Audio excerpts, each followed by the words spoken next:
왜 나쁜 사람들은 잘 되고 착한 사람들은 힘들게 살까? 혹시 이런 생각해 보신 적 있으신가요? 사실 이 질문은 인류 역사상 가장 오래된 질문 중 하나입니다. 성경시대 사람들도 오늘날 우리들도 똑같이 고민하는 문제죠. 오늘은 이 문제를 성경적 관점에서 깊이 있게 살펴보겠습니다. 단순한 위로가 아니라 하나님의 말씀을 통해 진짜 답을 찾아보는 시간이 될 거예요. 성경 속 인물들도 똑같은 고민을 했습니다. 먼저 성경을 보면 우리와 똑같은 고민을 했던 사람들이 많이 나옵니다. 하박국 선지자는 바벨론이 유다를 침입하는 상황에서 하나님께 이렇게 물었습니다. 어찌하여 주께서는 간악함을 보고만 계시며 패역함을 목도하고만 계십니까? 시편 73편의 아삽도 마찬가지였습니다.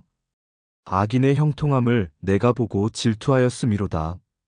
이들에게는 죽을 때에도 고통이 없고 그들의 힘이 강건하며 욥은 더 직접적이었죠. 어찌하여 악인이 살고 장수하며 세력이 강하냐? 보세요, 성경의 위대한 인물들도 우리와 똑같은 질문을 했습니다. 이것은 우리가 잘못된 것이 아니라 인간이라면 당연히 가질 수 있는 의문이라는 뜻입니다. 그러면 왜 이런 일이 일어날까요? 성경적 이유들을 보겠습니다. 그럼 성경은 이 문제에 대해 어떤 답을 제시할까요? 여러 가지 이유가 있습니다. 첫째, 하나님의 오래 참으심 때문입니다. 베드로후서 3장 9절에서 말합니다. 주의 약속은 더디다 하지 마라. 아무도 멸망하지 않고 다 회개하기에 이르기를 원하시느니라. 하나님은 악한 사람들에게도 회개할 기회를 주시는 분입니다. 즉시 심판하지 않으시는 것은 사랑 때문이에요. 구약의 니느웨 성도 그랬고 사도 바울도 그랬죠. 원래 교회를 핍박했던 사람이 위대한 사도가 되었잖아요. 둘째, 이 땅의 시각과 영혼의 시각이 다르기 때문입니다.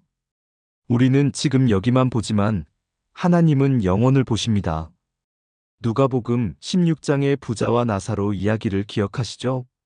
이 땅에서는 부자가 호의호식하고 나사로는 고생했지만 영혼에서는 완전히 뒤바뀝니다. 아브라함이 부자에게 말하죠. 너는 살았을 때에 좋은 것을 받았고 나사로는 고난을 받았으니 이제 그는 여기서 위로를 받고 너는 고민을 받느니라. 셋째, 고난을 통한 성장과 정련 때문입니다. 야고보서 1장 2절부터 4절에서 말합니다. 내 형제들아, 너희가 여러 가지 시험을 만나거든 온전히 기쁘게 여기라. 인내를 온전히 이루라. 하나님은 때로 우리를 정금같이 연단하시기 위해 고난을 허락하십니다. 다이아몬드는 엄청난 압력을 받아야 만들어지죠. 우리의 믿음도 마찬가지입니다. 넷째, 자유의지의 결과입니다. 하나님은 우리에게 선택할 자유를 주셨습니다. 그 결과 악을 선택하는 사람들도 있고 그들이 일시적으로 성공할 수도 있어요. 하지만 이것은 일시적입니다. 성경이 제시하는 올바른 관점을 말씀드립니다. 그렇다면 우리는 어떤 관점을 가져야 할까요? 첫째, 영원한 관점으로 보라. 고린도후서 4장 17절과 18절. 우리가 잠시 받는 환난에 경한 것은 지극히 크고 영원한 영광에 중한 것을 우리에게 이루게 함이니 우리가 주목하는 것은 보이는 것이 아니요 보이지 않는 것이니 지금의 고난은 잠시입니다. 하지만 우리에게 주어질 영광은 영원합니다. 시계추처럼 한쪽으로 기울어진 것 같아도 결국 균형이 맞춰질 때가 옵니다.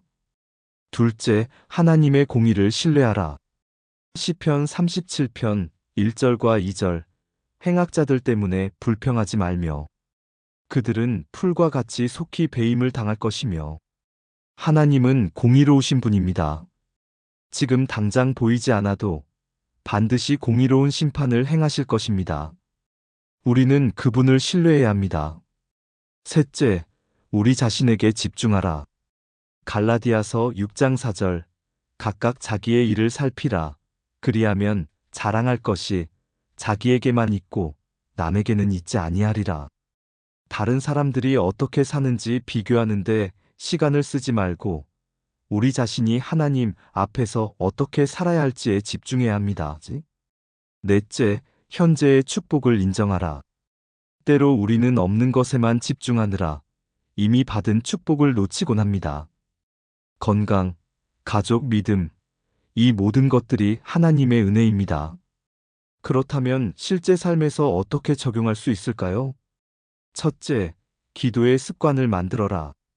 하박국처럼 하나님께 솔직하게 털어놓으세요. 하나님, 이해가 안 됩니다. 하지만 주님을 신뢰합니다. 라고 말하는 것이 괜찮습니다. 하나님은 우리의 솔직함을 원하십니다. 둘째, 말씀으로 생각을 새롭게 하라. 로마서 12장 2절처럼 우리의 생각을 하나님의 말씀으로 새롭게 해야 합니다. 매일 말씀을 읽고 묵상하면서 세상적 관점이 아닌 하나님의 관점을 키워가세요. 셋째, 감사를 실천하라.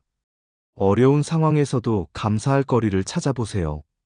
감사는 우리의 시각을 바꿔줍니다.